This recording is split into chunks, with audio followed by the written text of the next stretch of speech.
يا رسول الله يا هدي يا بشير يا طبيب. Assalamualaikum warahmatullahi wabarakatuh. Dengan nama Allah yang Maha Pengasih lagi Maha Penyayang.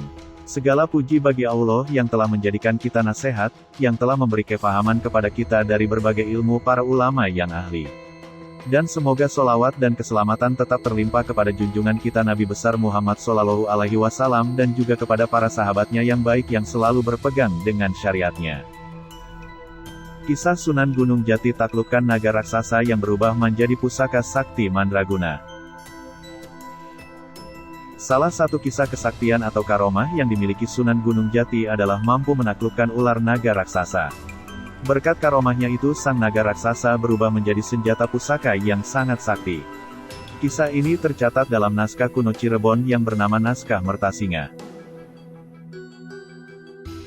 Dalam naskah tersebut senjata pusaka yang merupakan perubahan wujud dari seekor naga raksasa itu diberi nama keris pusaka Sang Hyang Naga.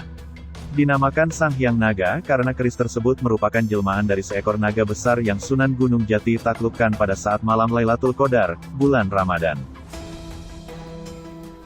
Diceritakan, Sunan Gunung Jati selalu memfokuskan diri beribadah saat bulan Ramadan di Gunung Jati.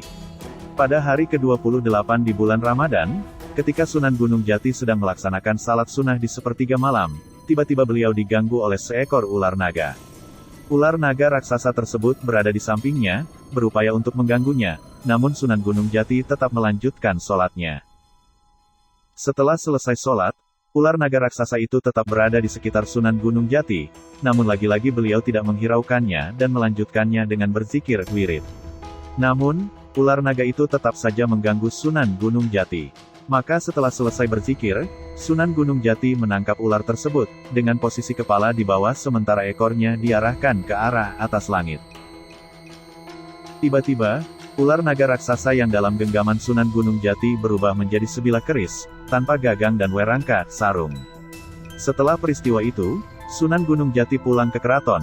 Di sana ia memerintahkan Ki Bengkok agar membuatkan gagang dan werangka keris yang baru saja Sunan Gunung Jati peroleh ketika salat di sepertiga malam bulan Ramadan.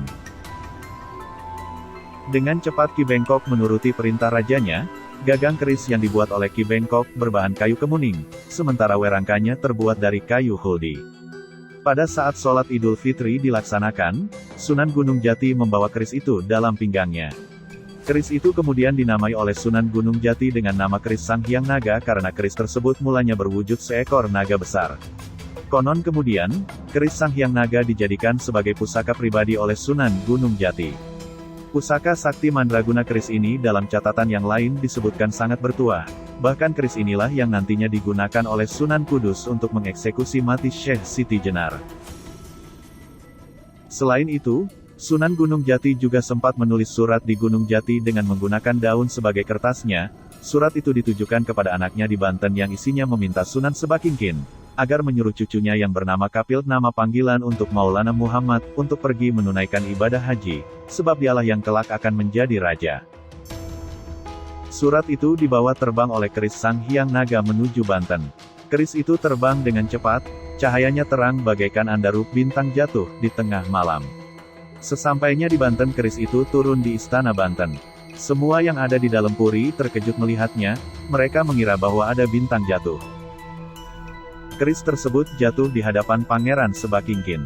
Dengan penuh ketakjuban Sunan Banten melihat keris yang jatuh di hadapannya itu, dia mengetahui bahwa itu adalah keris Sang Hyang Naga milik ayahandanya. Segera surat itu dibacanya, yang isinya minta agar cucunya disuruh naik haji. Dikabarkan, saat itu juga Sunan Banten langsung membalas surat tersebut dan menyatakan akan melaksanakan perintah Sunan Gunung Jati.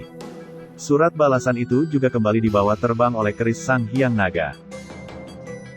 Setelah mendapat surat balasan dari anaknya, singkat cerita, Sunan Gunung Jati yang masih berada di Gunung Jati dan sudah berusia 120 tahun, dikabarkan meninggal dunia. Sunan Kalijaga segera memberitahukan berita duka cita itu kepada seluruh sanak keluarga. Tak lama, para santri dan para sanak saudara semua menangis dengan sedihnya. Mereka bingung ketika mengetahui bahwa jenazah Sinuhun telah tiada.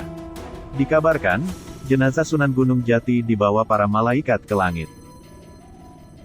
Ketika Sunan Kalijaga, Syekh Datuk Khofi, dan Pangeran Mahdum tiba di Gunung Jati, mereka hanya melihat wangkingan ikat pinggang, dan jubah Sunan Gunung Jati saja.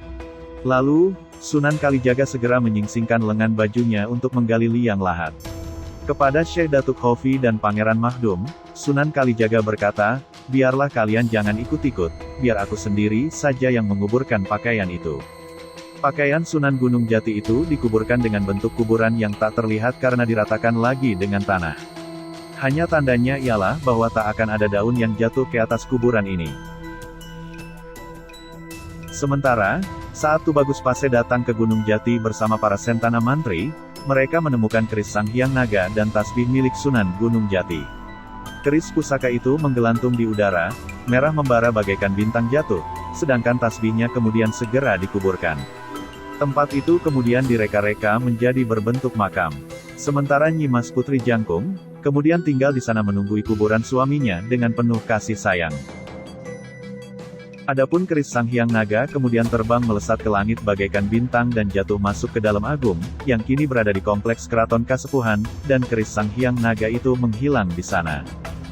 Kisah ini telah tayang di tribuncirebon.com dengan judul Kisah Sunan Gunung Jati Taklukkan Naga Raksasa yang berubah menjadi pusaka sakti. Demikianlah kisah yang dapat saya sampaikan. Semoga dapat bermanfaat untuk kita semua. Jika ada yang baik itu datang dari Allah, dan jika ada yang buruk itu datang dari diri saya pribadi. Mohon maaf atas kekhilafan tutur kata dan perbuatan. Semoga Allah membimbing kita semua ke jalan yang benar. Aqulu qouli hadza wa astaghfirullahi li wa lakum, fastaghfiru innahu huwal ghafurur rahim. Wassalamualaikum warahmatullahi wabarakatuh.